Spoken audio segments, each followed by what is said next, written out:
Praise the Lord hallelujah. पुन्हा एकदा प्रियजनांनो, येशूदाय चॅनलमध्ये सर्वांचं स्वागत असो. प्लीज येशूदाय चॅनल सर्वांनी लाईक आणि सबस्क्राईब करा की जेणेकरून मी अजून मोठा व्हिडिओ करण्यात येईल. कारण अजून तुमच्यासाठी प्रियजनांना प्रार्थना करण्यात येईल आणि देवाचा गौरव केला जाईल. म्हणून प्लीज येशूदाय चॅनल आज सर्वांनी लाईक आणि सबस्क्राईब करा की जेणेकरून देवाचा मोठा गौरव होणार जाईल. प्रियजनांनो, मी तुमच्यासाठी सुंदरसा देवाचा म्हणणं घेऊन आलोय. मत्ती शुभवर्तमान याचा 28वा अध्याय आणि त्यामध्ये प्रियजनांनो 16 वचन देवाचा काय सांगतं बघा. प्रभू येशूची शेवटची आज्ञा.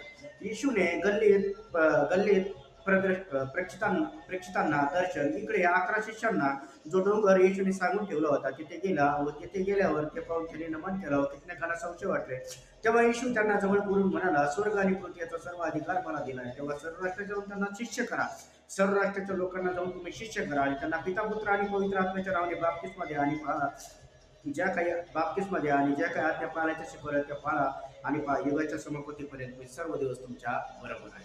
परमेश्वराचं वचन सांगतं प्रियजनांनो, युगाच्या समाप्तीपर्यंत सर्व दिवस तुमच्या बरोबर आहे. येशूमध्ये जेव्हा तुम्ही येतात, जेव्हा येशूला तुम्ही अंतःकरणात घेता प्रियजनांनो, पृथ्वीवर तर तुम्हाला सुख राहणारच पण स्वर्गात देखील राहणार. कारण की येशू स्वतः म्हणतो, मी स्वर्गाचा द्वार आहे, मी दरवाजा आहे. जो माझ्या हातून येतो त्याला सर्वकालिक जीवन देतो. सर्वकालिक जीवन त्या रक्तस्रावी स्त्रीला भेटलं होतं. तिने हात स्पर्श केला आणि तिला जीवन भेटलं. सर्वकालिक जीवन ते याईच्या मुलीला भेटलं होतं. कारण की याईने येशूवर विश्वास ठेवला आणि त्याची मुलगी जीवन झाली. सर्वकालिक जीवन त्या लंगड्या भिकाऱ्याला भेटलं होतं.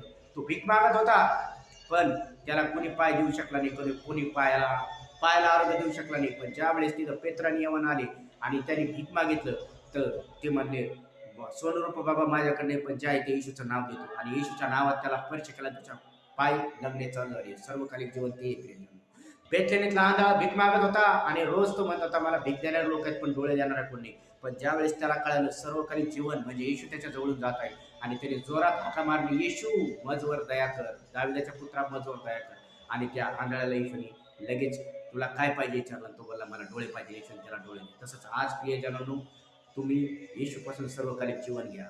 येशूने जसं सांगितलं, पिता पुत्र आणि पवित्र नावाच्या बाप्तिस्मा घ्या. बाप्तिस्मा घेणं म्हणजे तुमचं जीवन येशूमध्ये येणं आहे. प्रियजनांनो, तुमचं धात किंवा धर्म बदलत नाही, तुमचं फक्त जीवन बदलत आहे.